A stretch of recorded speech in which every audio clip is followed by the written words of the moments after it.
Evangelho de Lucas, capítulo 10, versículos 17 a 24, diz assim: E voltaram os 70 com alegria, dizendo: Senhor, pelo teu nome até os demônios se nos sujeitam. E disse-lhes: Eu vi a Satanás como um raio cair do céu. E eis que vos dou poder para pisar em serpentes e escorpiões, e sobre toda a força do inimigo, e nada vos fará dano algum. Mas não vos alegreis porque se vos sujeitam os espíritos. Alegrai-vos antes por estarem os vossos nomes escritos nos céus. Naquela mesma hora se alegrou Jesus em espírito e disse: Graças te dou, ó Pai, Senhor do céu e da terra, que escondestes essas coisas dos sábios e inteligentes e as revelastes às criancinhas. Assim é, ó Pai, porque assim te aprouve. Tudo por meu Pai me foi entregue, e ninguém conhece quem é o Filho senão o Pai, nem quem é o Pai senão o Filho, e aquele a quem o Filho quiser revelar. E voltando-se para os discípulos, disse-lhes em particular: Bem-aventurados os olhos que veem o que vós vedes. Pois vos digo que muitos profetas e reis desejaram ver o que vós vedes e não ouviram, e ouvir o que ouvis e não ouviram. Até aqui, palavra do Senhor. Irmãos, aqui tem um contexto. O Senhor tinha mandado, comissionado os discípulos a pregar. E os discípulos tinham se alegrado muito que os espíritos imundos eles tinham visto maravilhas acontecer porque Jesus delegou um poder a eles. Delegou uma missão, comissionou. E as coisas, à medida que eles foram comissionados, eles estavam na obediência, seguindo ao Senhor. Eles estavam alegres de ver tudo aquelas maravilhas que, através do Espírito, as coisas estavam acontecendo. E aí Jesus disse a primeira coisa: não se alegre disso. Se alegre antes que o nome de vocês está rolado nos céus. Essa é uma das lições que a gente vê aqui. Que todos nós vamos passar por aquele dia. O dia de prestar conta. Seja porque nós partimos no fim da nossa vida, seja porque Jesus voltou antes. E aqui a gente tem que dar glórias a Deus porque nós fomos aceitos no céu, através de Jesus. Mas ele segue. Ele diz assim: Graças te dou, ó Pai, Senhor do céu e da terra, que escondestes essas coisas dos sábios e inteligentes e as revelastes às criancinhas. Assim é, ó Pai, porque te aprouve. E a gente, lendo essa palavra, isso que Jesus diz, dá a sensação que que o Senhor não quer que todos enxerguem, que todos vejam. Porque ele diz aqui isso, né? Será que o Senhor não quer que todos vejam? Tudo por meu Pai foi entregue. E aqui a gente vê aquela relação de Jesus com Deus Pai. Deus entregou a Jesus e somente a Jesus. E não há outro caminho senão Jesus. É o único caminho, como diz a palavra. O caminho, a verdade e a vida. E Deus entregou tudo a Jesus. E Jesus se dá a conhecer a quem Ele quer. Esse é um ponto.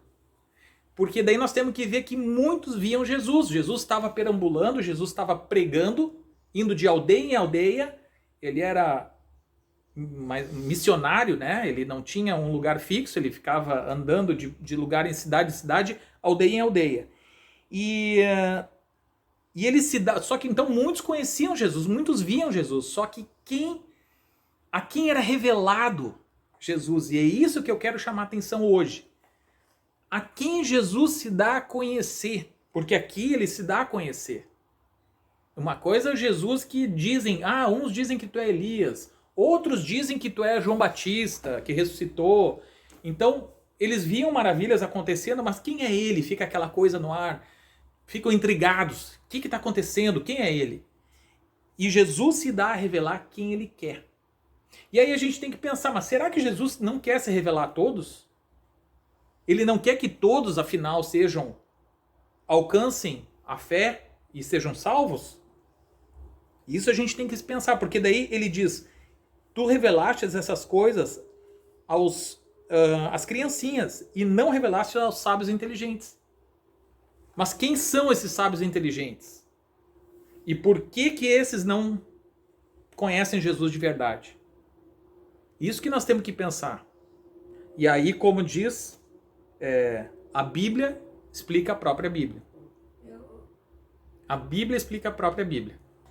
Eu quero lembrar de duas passagens aqui, que eu não precisamos ir nelas, né? Mas onde em João 9:41, os fariseus, que eram quem supostamente entendia da palavra na época, eles entram naquele debate com Jesus, mas eles dizem, não, nós vemos, porque tem a questão da cura de um cego e tudo, né? Eu não vamos até lá agora, mas não, nós vemos. E daí ele diz, porque vocês dizem que vem ou não vem. Então, isso é um sinal que a gente começa a pensar. Aqueles que se colocam num patamar de que eu não preciso de cura, e não só nessa passagem, tem a outra também, da Lucas 15, 17, 1 a 7, não precisamos ir lá, que é da ovelha perdida. Que tem as ovelhas, e aí aquela ovelha perdida, Jesus vai atrás, e deixa os 99 para trás. Por causa de uma. Agora, a pergunta, e o que eu coloco para vocês hoje é, quem não é a ovelha perdida? Porque quem não é a ovelha perdida e quem enxerga, Jesus disse, eu vim para os doentes, não para os sãos. Porque os sãos não precisam de médico. Quem precisa de médico é o doente. Então você é são, você não precisa de médico. Você não precisa de Jesus. Agora eu vou fazer outra pergunta. Quem é são? Quem é são? Quem não precisa de médico? E são esses os sábios entendidos. Aqueles que dizem que são sãos. Eu não preciso de médico. E eram como os fariseus do seu tempo. Que diziam, eu não preciso do Cristo. É isso que eles diziam no fundo. Eu não preciso do Cristo. Então a gente começa a ver que aqueles a quem Jesus se dá a revelar. A gente vê em tantas passagens, irmãos. Jesus não se dá a revelar ao soberbo, e sim aos humildes. E humilde não é aquela coisa de, como é que chama a palavra? Autocomiseração. Ai, tadinho de mim. Ai, seu sofrenildo. Que a gente tem pena de nós mesmos falando, né? Ou agindo, ou pensando isso dentro de nós. Não é isso. Não é isso. É se humilhar diante do Senhor, reconhecer como Jesus diz. Ninguém é bom. Nós somos maus, ao contrário do que os filósofos que nós estávamos conversando antes. Os filósofos, aqueles lá do século XVIII e tudo, que o homem é bom. Esse é o pressuposto desse mundo, que o homem é bom. E a sociedade transforma ele mal. Ai, ó, viu, sociedade. Né? É o princípio do comunismo isso. Isso sim. Ai, sabe, não, ele seria tão bom, mas sabe, coitadinho dele. Então tudo é desculpa. Mas não é isso que o Senhor diz. O Senhor diz que nós somos maus. E que todos nós precisamos de médico. E a esses aí que se dizem que são bons, é esses que Jesus não precisa vir.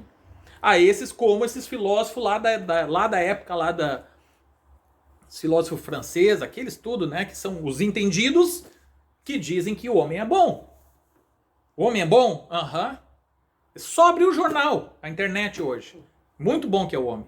Ah, a sociedade. Pronto, achamos um sujeito oculto para botar a culpa. A culpa não é mais de ninguém, é de um coletivo invisível. É isso. É isso. É isso que estão dizendo. É isso que esses loucos filósofos dizem. E eles são os sábios entendidos que nós estamos falando. Eles são os sábios entendidos.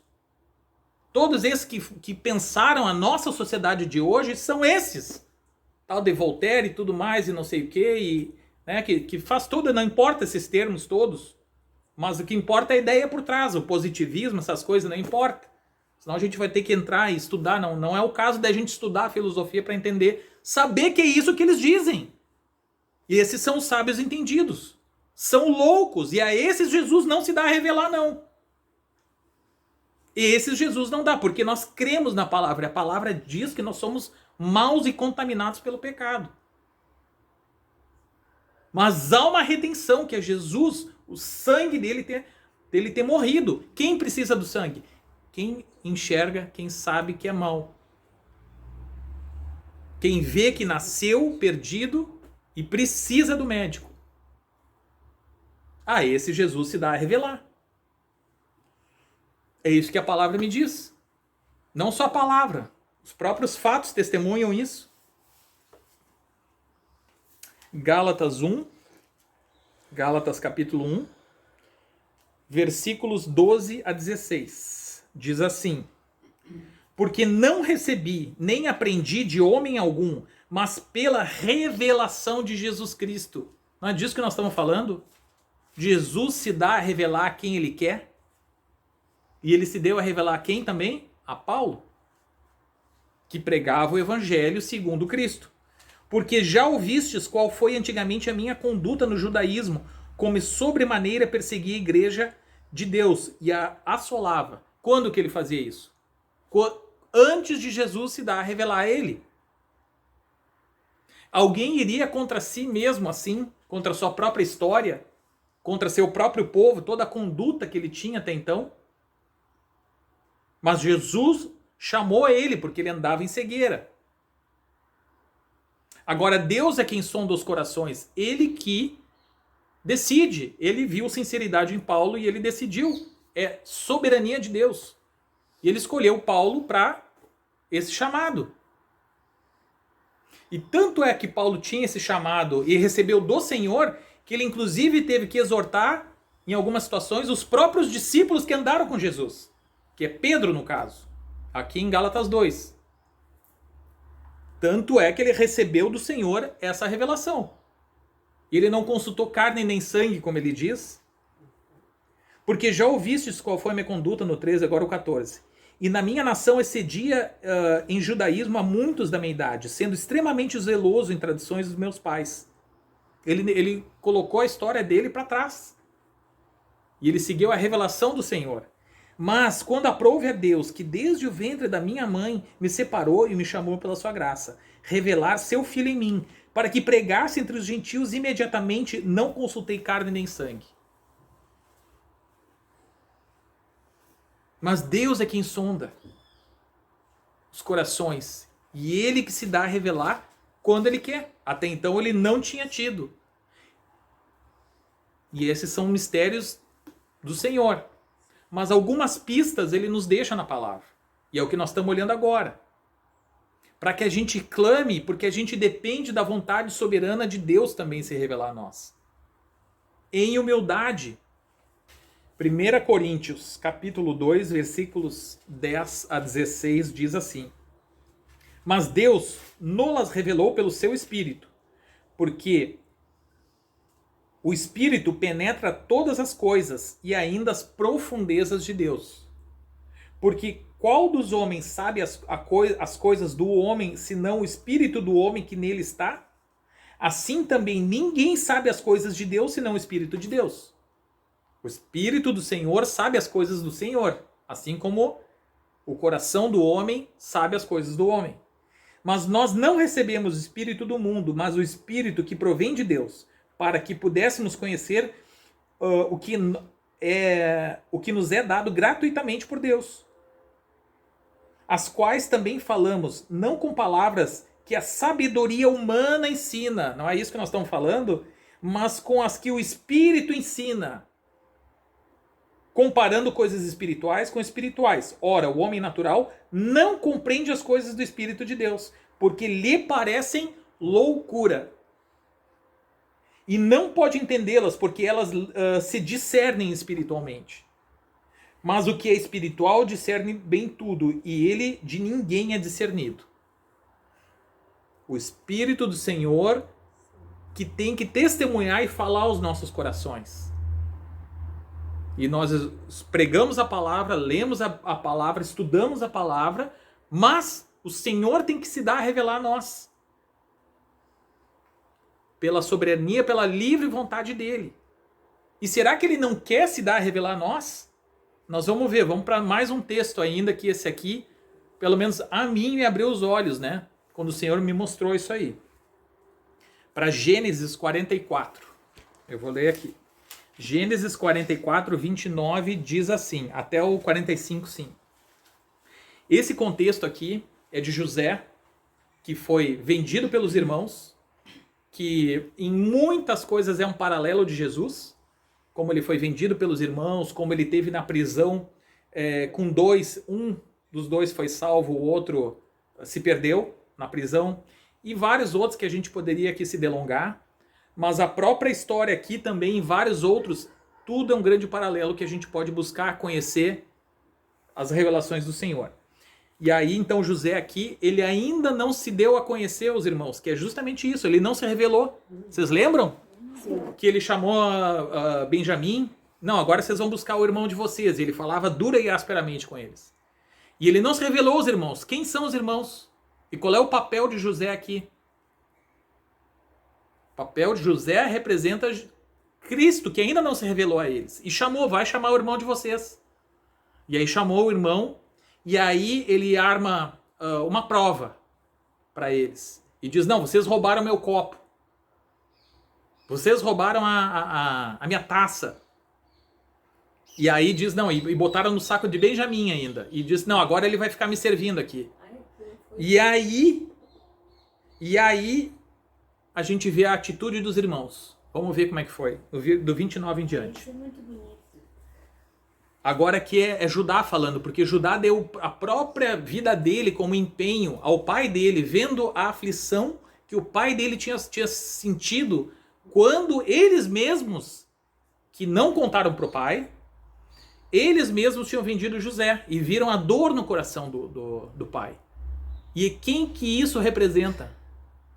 Senão o próprio povo que crucificou Jesus e que viu a dor no coração do pai, que é quando ele clama na cruz.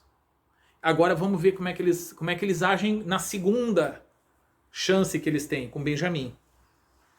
Se agora também tirardes este da minha face e lhe acontecer algum desastre, fareis descer os meus cabelos brancos com aflição à sepultura. Isso aqui é José tendo dito isso aí para Judá. Judá está contando isso.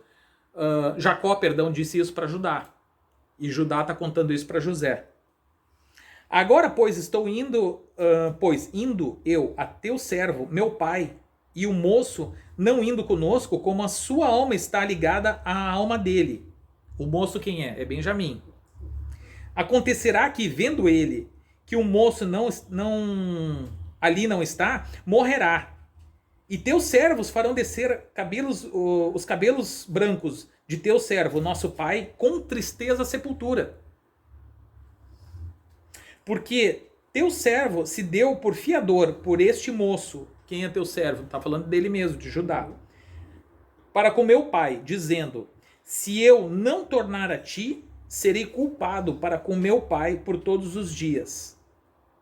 Agora, pois, fique teu servo em lugar deste moço por escravo de meu senhor, e que suba o moço com seus irmãos. No caso, dizendo para Benjamim, e eu fico no lugar dele. Olha a diferença de atitude do passado. E isso eles não tinham reconhecido José ainda. Porque como subirei eu a meu pai, se o moço não for comigo? Para que não veja eu o mal que sobrevirá a meu pai. Então, quando eles colocaram José e venderam José, eles não pensaram nisso. Assim como com Cristo, quando crucificaram, quem crucificou? Os próprios irmãos. E a esses Cristo não se deu a revelar. E José se deu a revelar para os irmãos aqui? Não. Aí a gente segue na leitura, o capítulo 45 agora. Então José não se podia conter diante de todos. Mas aqui tem um ponto, irmãos. A diferença, aqui Judá estava disposto a dar a vida dele. Olha a mudança de atitude. Isso aí é uma atitude de arrependimento. José estava disposto a dar a vida dele. Diferente de antes, quando ele botou o irmão no buraco. Aqui, o Judá e os irmãos todos botaram o José no buraco. Sim. E venderam o José, né? Queriam até matar ele. Aí um deles dissuadiu que não matasse foi o mais velho. Agora o Rubem. É. Então, dissuadiu eles a não fazer isso. Só que agora eles estão com outra atitude, todos eles. E isso é arrependimento. E ainda José não tinha se dado a revelar. Mas quando que José se dá a revelar? Esse é o ponto. Que é o nosso paralelo, né? Com Jesus que nós estamos fazendo. Quando? Quando que ele se dá a revelar? Quando os irmãos mostram arrependimento verdadeiro. Então assim, Jesus não se revela para quem não mostra arrependimento verdadeiro. Podemos saber disso. Quem não reconhece a maldade do seu coração, não se arrepende verdadeiramente, Jesus não se dá a revelar esse. Vamos seguir no 45. Então José não se podia conter diante de todos os que estavam com ele, e clamou: fazei sair daqui a todo o homem. E ninguém ficou com ele quando José se deu a conhecer a seus irmãos. Ele se deu em particular a conhecer.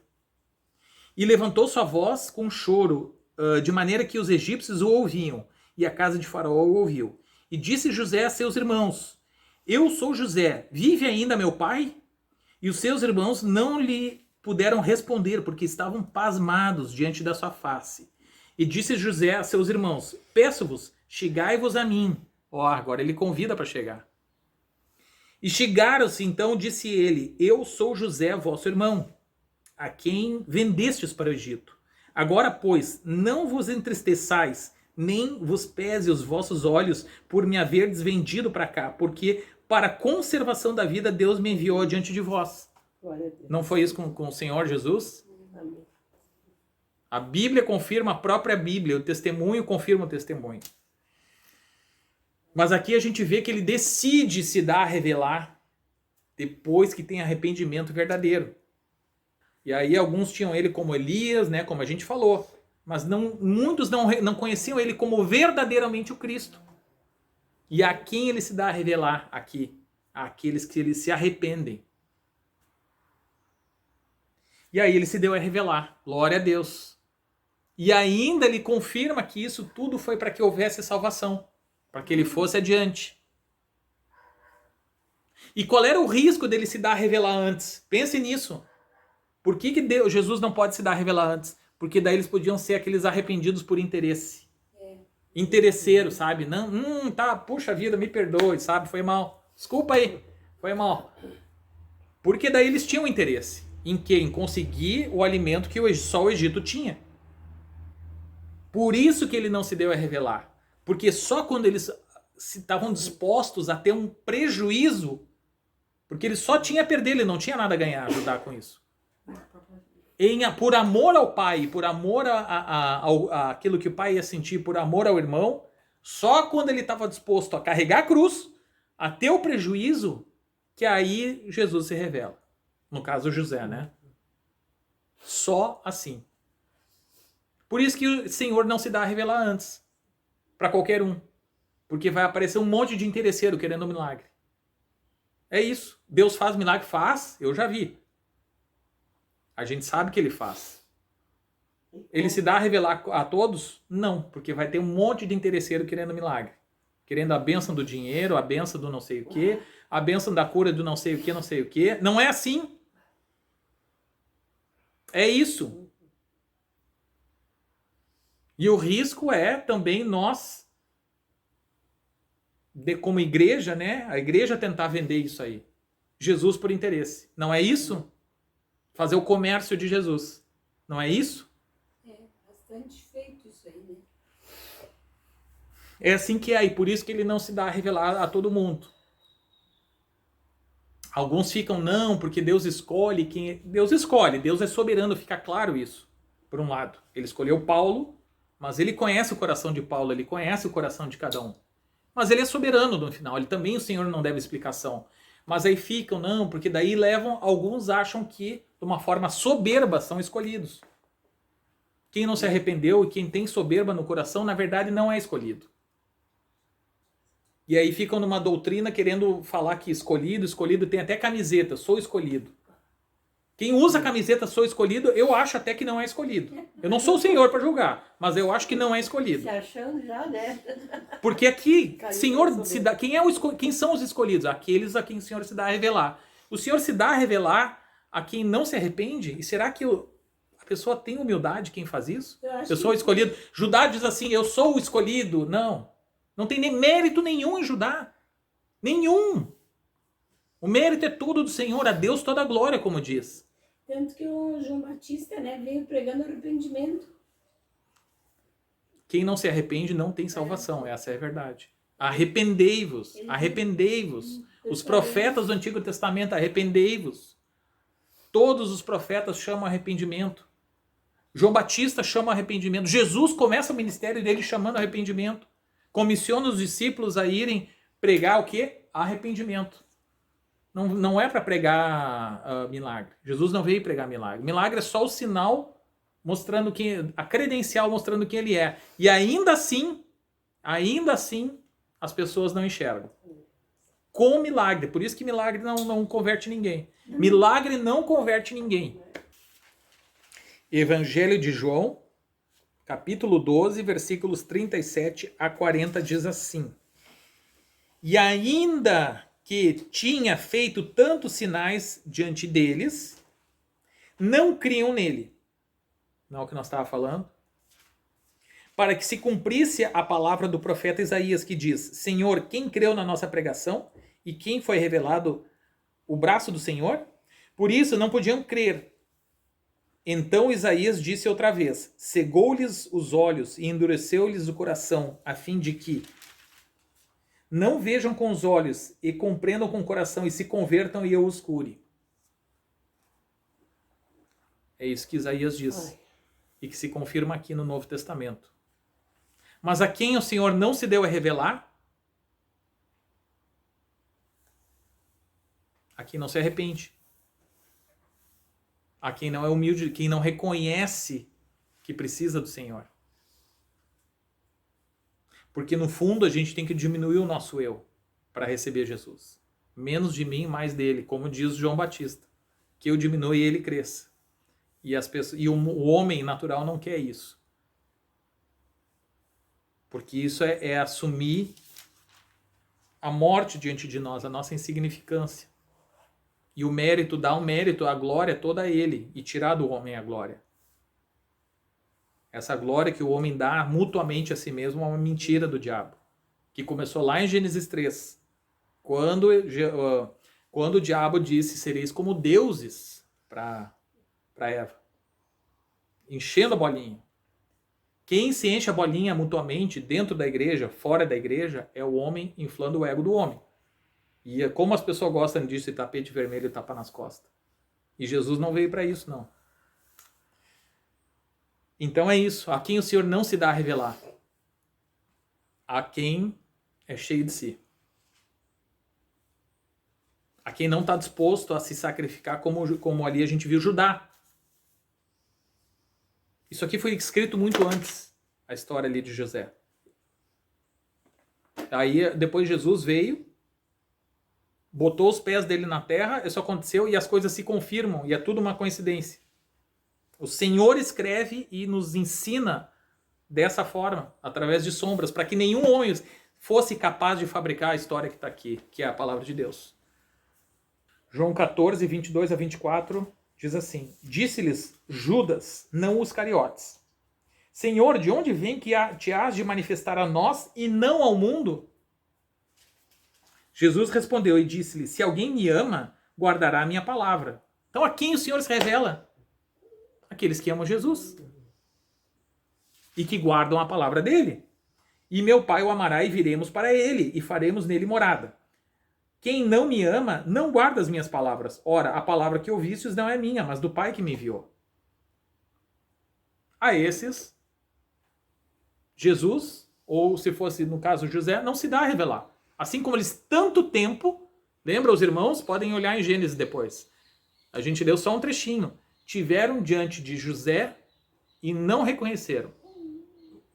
E ele só se deu a revelar quando ele quis. Quando ele quis. E o último texto aqui, João 17. João 17, 14 a 22. Dei-lhes a tua palavra e o mundo os odiou, porque não são do mundo, assim como eu não sou do mundo. É isso aí. O mundo não gosta de ouvir isso aí, né? O mundo gosta de ouvir que o homem é bom, que coitado e que a gente é do bem. O homem não é do bem, o homem é do mal. O pecado entrou e nós somos culpados, sim. Não é a sociedade que fez o homem mal. Porque o homem é mal. Isso aí, para alguém dizer que não é, aí chegou no cúmulo da cegueira, com tudo que acontece no mundo. Com tudo que acontece. Só olhar alguns vídeos da guerra, das coisas que acontecem. Agora é uma das várias que já aconteceu. Só ler história para ver a brutalidade do passado. E saber que o homem é mau. Ah, não, mas aí os filósofos dizem, não, o homem é bom. É a sociedade que faz. Pronto, não é culpa. É que nem Adão e Eva. Eva botou a culpa em quem? E Adão botou. Sempre um botou no outro. Não, a culpa não é minha. Adão, cadê tu? Não, a culpa é da Eva. A Eva que me deu a fruta. Não, a culpa não é minha. A culpa é do diabo que me ofereceu e tal. É sempre do outro. E Adão ainda disse, a mulher que tu me deste. A mulher, tu me deu a mulher. É culpa do outro. A culpa não é nossa, é da sociedade que nos fez mal. Faltou dizer que era de Deus, né? Cegos. Tinham que ter se arrependido. Ou seja, Adão e Eva não se arrependeram. Pelo menos ali, não, naquele momento. Não se arrependeram. Aí, João 14. Vamos de novo no João 14 ali. João 17, 14. Dei-lhes a tua palavra e o mundo os odiou, porque não são do mundo, assim como eu também não sou do mundo. Não peço que os tire do mundo, mas livres do mal. A gente não é chamado para uma sociedade apartada. Primeiro que o mundo, a gente viu no 14, o mundo não gosta dessa palavra, de dizer que nós somos culpados. Acha um subterfúgio sempre para dizer que não somos. Através de filósofo, através de alguém, do Beltrano, sempre é culpa do outro país, a culpa é do outro político, a culpa é sempre do outro. Sempre do outro. E no 15 a gente vê que não é pra gente sair. Porque tem aqueles que acham que não, agora nós somos santos, que nós somos santificados e lavados pelo sangue de Jesus. Amém. Mas a gente não é... A carne opera em nós. A gente ainda tem o mal tentando ganhar espaço na nossa vida. E aí a gente não é pra ir. Tem gente que acha que tem que ir para um sítio dos santos. Sim, lá todo mundo é bem. Só falta as asinhas. Todo mundo é anjinho lá porque, sabe, não tá escrito muito claro. Ah, porque a culpa é do sistema, a culpa é não sei o que, é sempre aquela coisa antissistema. E aí vão pro meio do... Não os tire do mundo, tá aqui, ó. Não peça que os tire do mundo, mas que os livre do mal. E sempre termina mal essas histórias lá, como Jim Jones e outros lá, suicídio coletivo, ou abusos. É porque o ser humano leva aquilo que ele tem na bagagem, né? Vai pro mato, leva. Exatamente. E a igreja, e mesmo dentro da igreja, como a gente disse, o mal também está, muitas vezes, infiltrado na igreja. E nós juntos, somos parte disso se a gente não vigiar. Se a gente não vigiar. 16. Não são do mundo, como eu do mundo não sou. Santifica-os na tua verdade. A tua palavra é a verdade. O que nos santifica? O que nos santifica? A palavra. Ouvir a palavra nos santifica. Mas nós não somos santos. Nós estamos lutando contra a carne, buscando um processo de santificação que não é brincadeira. Brinca com o diabo para ver o que acontece. E o que nos santifica? A verdade. O que é a verdade? A palavra de Deus. Não é o que os filósofos dizem, o que o mundo diz. O que é a verdade? É a palavra dele. Se Deus diz o homem é mau e o filósofo diz o homem é bom, o que é a verdade? O homem é mau. Porque Deus é que fala a verdade, não o homem. Aí, no 18. Assim como tu me enviastes ao mundo, eu também os enviarei ao mundo. E por eles me santifico a mim mesmo, para que também eles sejam santificados na verdade. E não rogo somente por esses, mas também por aqueles que pela tua palavra hão de crer em mim. Ou seja, nós. Para que todos sejam um, como tu, ó Pai, o és em mim, e eu em ti, que também eles sejam um em nós, para que o mundo creia que tu me enviaste. E eu dei-lhes a glória que a mim me deste, para que sejam um como nós somos um. Ou seja, nós somos salvos pela comunhão com o Senhor. Que o Senhor possa estar falando conosco, com nossos corações. A gente possa estar orando. Ah, Deus Santo. Ah, Pai, buscamos, Pai, a Tua face, Senhor. Fala conosco, Senhor. Se Tu não queres te dar a revelar, Pai, é porque não nos arrependemos, Pai. Não verdadeiramente, Senhor. Mas nós clamamos a Tua misericórdia, o Teu perdão sobre nós, Senhor. Sobre aquilo que não te agrada, que está no nosso coração muitas vezes, Senhor. Porque o pecado não é aquilo que se vê externamente, que também é pecado, como roubar e matar, mas também as coisas que estão no coração, contra as quais não tem lei humana, inveja, ciúmes, iras e outras coisas escondidas. Lava os nossos corações, Senhor, sonda, Espírito Santo, nós clamamos, Senhor. Fala conosco, quebranta o nosso coração duro, Senhor. Louvado seja Teu santo nome, Senhor. Nós clamamos a Tua presença, Senhor. Queira se dar a revelar a nós. Quebranta-nos para que consiga chegar a nós, Senhor. Clamamos, Espírito Santo. Louvado seja Teu santo nome, Senhor. Oh, Deus Santo, perdoa-nos, Senhor. Perdoa-nos. Venha a nós, Senhor, converse com cada um que está aqui, com aqueles que não estão, Senhor. Clamamos por isso, Senhor Santo, louvado seja Teu nome, Senhor, que Tu possa conversar conosco, Senhor, te revelar a nós, Senhor. Pedimos, Senhor, nada somos sem Ti, Senhor. Santo Tu és, Santo Tu és. Louvado seja Teu nome, Senhor. É a Ti toda a honra e toda a glória, Senhor. Deus Santo. A Ti somente a glória, Senhor. Amém. Louvado seja o Teu nome. Amém.